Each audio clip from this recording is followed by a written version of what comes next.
it's me again, yes. Did you expect me back so quickly? I'm going to be talking about The Evil Dead 2. Dead by Dawn. The Evil Dead 2 was the first of the franchise I actually saw at a very young age, and yes, it wasn't strictly legal for me to see it at that point in time, but hey, we were all young once. So yes, Evil Dead 2 introduced me to the character of Ash Williams. Bruce Campbell, who I have always admired as an actor ever since then, purely for his physical feats of comedy and ineptitude, but all part of the character. The Evil Dead 2 Dead by Dawn was one of those rare horror movies back in the day that actually managed to combine comedy and horror on purpose and do it well. And do it so well to the point where you wanted more. And that has never been more true about a movie since then, because The Evil Dead has such a fantastic following of fans all over the world. And there is nobody else that could play Ash than Bruce Campbell. And I hope at some point he continues to do so, even though he says he's so-called retired. But anyway, about the film. The film is hilarious. It stars Bruce Campbell, as I said, as Ashley Williams, this inept nutter of a guy who just goes ahead and reads from the Book of the Dead, brings forth all manner of evil to the world, and somehow still doesn't think it's his fault, and is one of the only heroes I have ever seen who can actually physically punch a monster in the face multiple times and be so stupid yet so inventive. He is a genius idiot. That is the best way I could do it. And really, I can't say too much about this movie other than if you get the chance to see it, watch it and watch it and watch it. There is so much to see in this movie, so go, check it out now. Stop listening to me, seriously. Person editing this, end it now, seriously, make them go. Go, now, bye.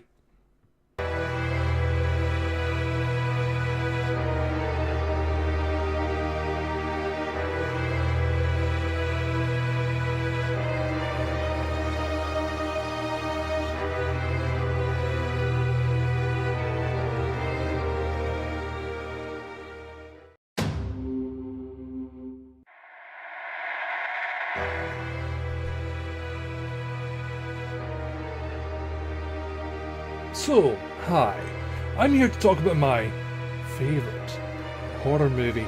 I'm doing that because, multitudes of horror movies I love so much, but today we're going to talk about Hellbound, Hellraiser 2.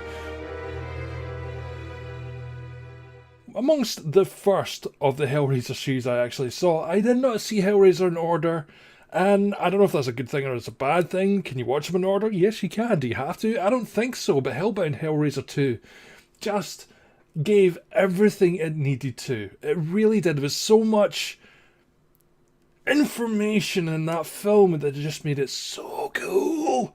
I mean, come on, like the Cenobites were humans? Oh, spoilers.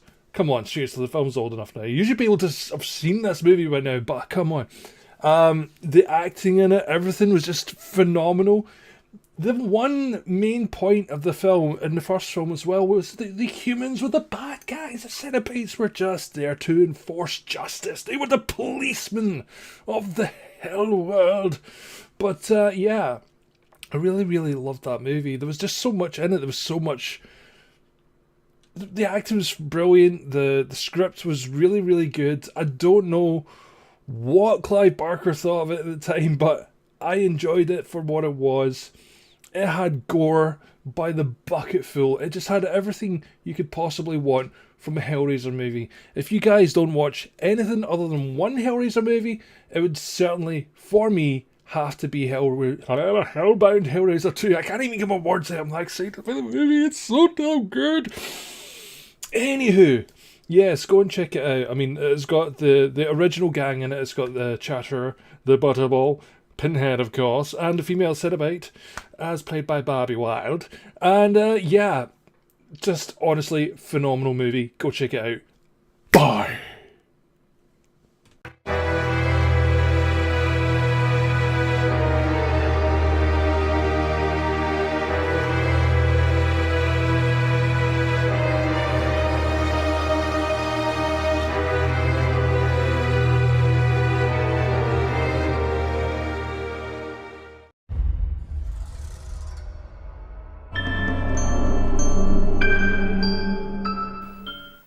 one of my favourite films and experiences was I watched it in America when it was on TV, and that was Stephen King's It, the Tim Curry version.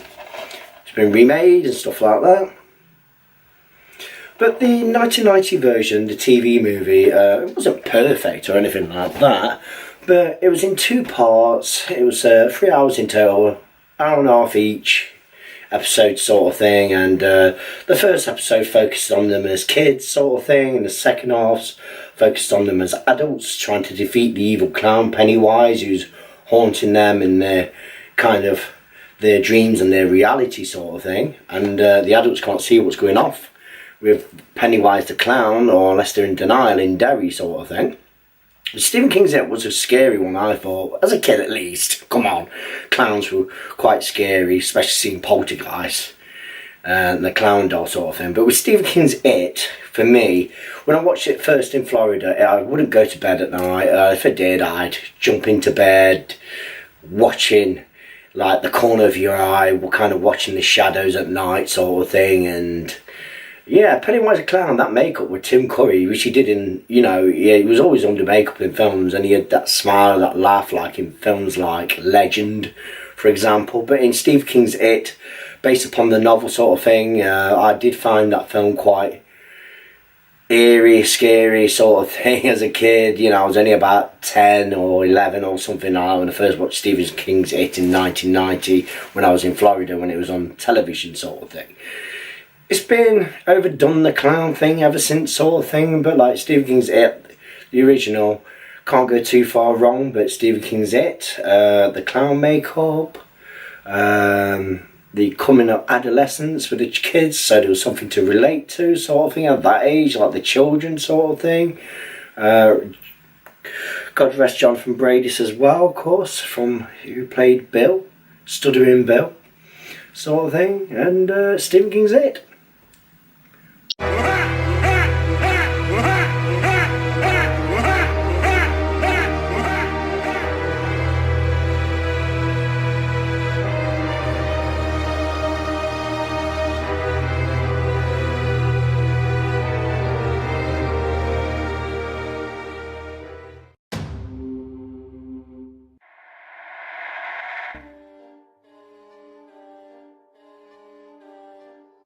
Hi guys, I'm Kenny from Channel of the Living Dead.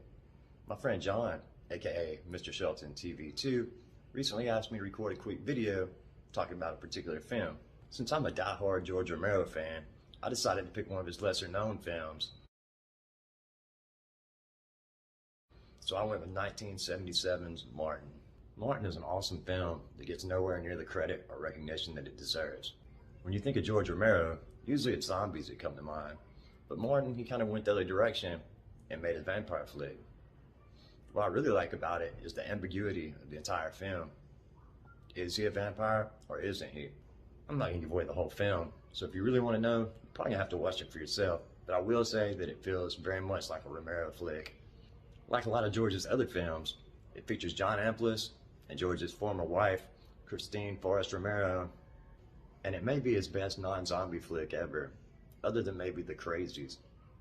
Martin was made 1 year before Dawn of the Dead, and it definitely feels like something George made during his prime. So if you're a fan of George Romero, or just classic horror in general, I definitely recommend that you check it out.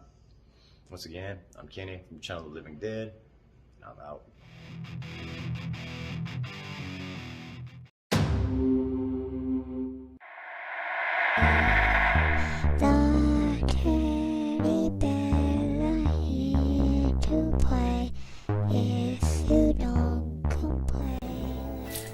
Black and white classic Night of the Living Dead from 1968, George A. Romero's zombie film. It's a great film. It's good to play any time of the year. Halloween's a good time to play it, but it influenced the likes of The Walking Dead, comic book, the series sort of thing. The late George Romero sadly passed away, I believe it was last year, 2017. Night of the Living Dead was one of those films that I watched growing up, and shouldn't have been watching it. Was watching it around my auntie's on VHS, and just saw Bill Heisman on the cover sort of thing, kind of like the lead zombie, and just enjoyed it since. It scared me because I thought arms were going to come through the window sort of thing at night and try to grab me, the zombies and stuff like that. Excellent stuff. Low budget, twist ending, quite political in places, but not too political to the fact that it's going to bore you or anything like that. But controversial as well in places as well. But yeah, it was quite graphic, and Night of the Living Dead even got played on EastEnders the other night.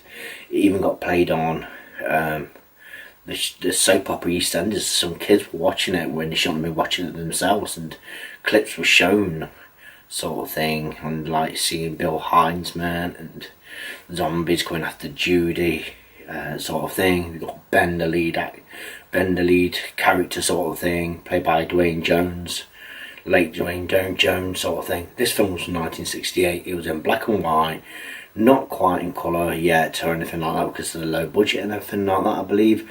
And it's really effective. This film was colourised eventually, and Night of the Living Dead, definitely a classic. You've got to check it out.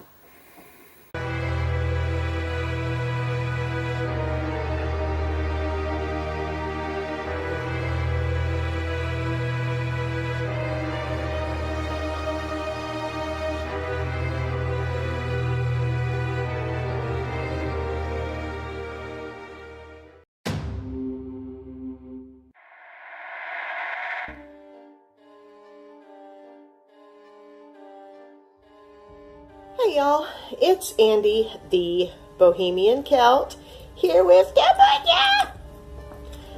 And we're here today, or at least I am. I don't think Budya has mastered talking yet.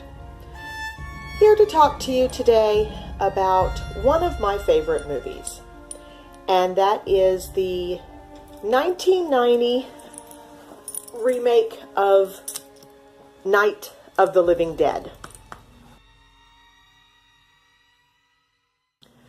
When I first saw that movie, I saw it in the theater. I think I saw it opening week, not opening night. I absolutely hated it. I loved Tony Todd, of course, and loved Patricia Tallman. It was funny at the time. I had my hair cut just like hers in the movie. Didn't do it intentionally. That was just how I had my hair, and it was the exact same color as hers. So I got some really funny looks as people left the theater. I loved her in it because she's my favorite actress. But the movie itself, I didn't like. Now, I watch it almost every single day, literally. The husband will walk into the room and I'll have it on and he'll be like, really? Didn't you just watch this yesterday? So now I can't get enough of it. Tony Todd doesn't follow me on Instagram or Twitter anymore because he probably thinks I'm a weirdo stalker. Well, the weirdo part, yeah. Because I used to take pictures of him while I was watching the movie. He'd come up on the screen and I'd take a picture and I'd be like, Tony, I'm watching Night of the Living Dead. So, like I said, he probably thinks I'm some kind of weirdo stalker. But that's my 2 minutes of my favorite movie, the remake of Night of the Living Dead.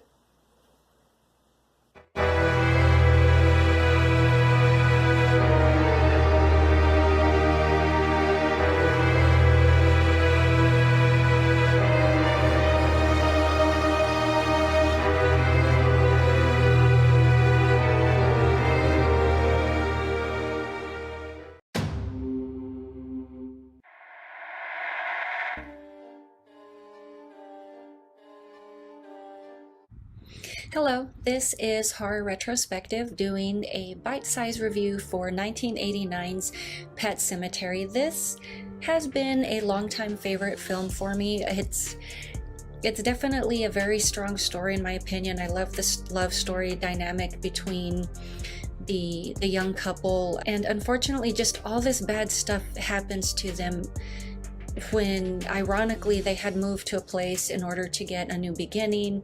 It was supposed to be a good job opportunity for Louis Creed, and everything just quickly falls apart. Definitely one of the first films from Stephen King that I had ever watched. I thought it was extremely well. A lot of haunting scenes, great special effects. The loss of the child scene of Gage Creed was definitely very moving. It tugs the heartstrings.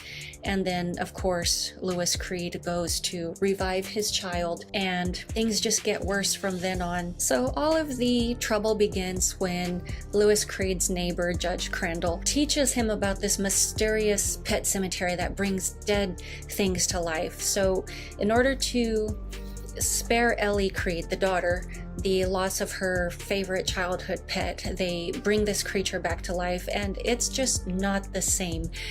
And everything is just downhill from there. Another thing about this, which is not really movie related, but it really sticks in my mind, is the music video that the Ramones had done.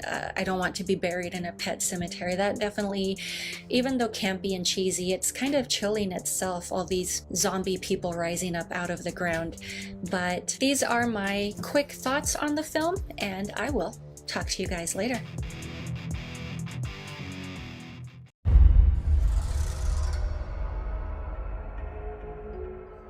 It's Andy, the Bohemian Celt, here with Jabuya.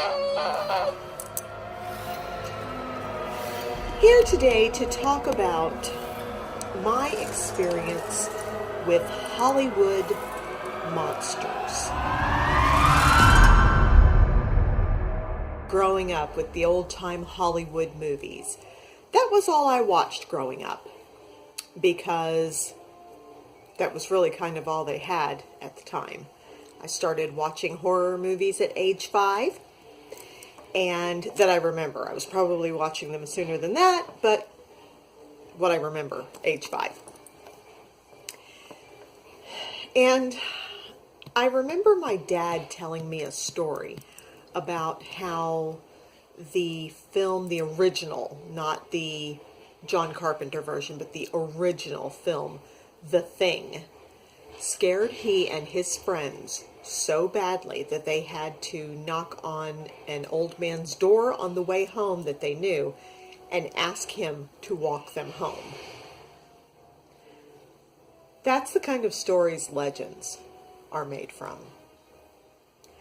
I remember the first book I ever had on Hollywood horror and monsters. It was the Alan Ormsby book, Movie Monsters. And I wish I still had that book. I don't know what happened to it, but I wish I still had it because I loved it. I worshipped that book. I read it from cover to cover over and over and over again and dreamed. And that helped shape part of who I became today as a person and as someone who loves monster movies.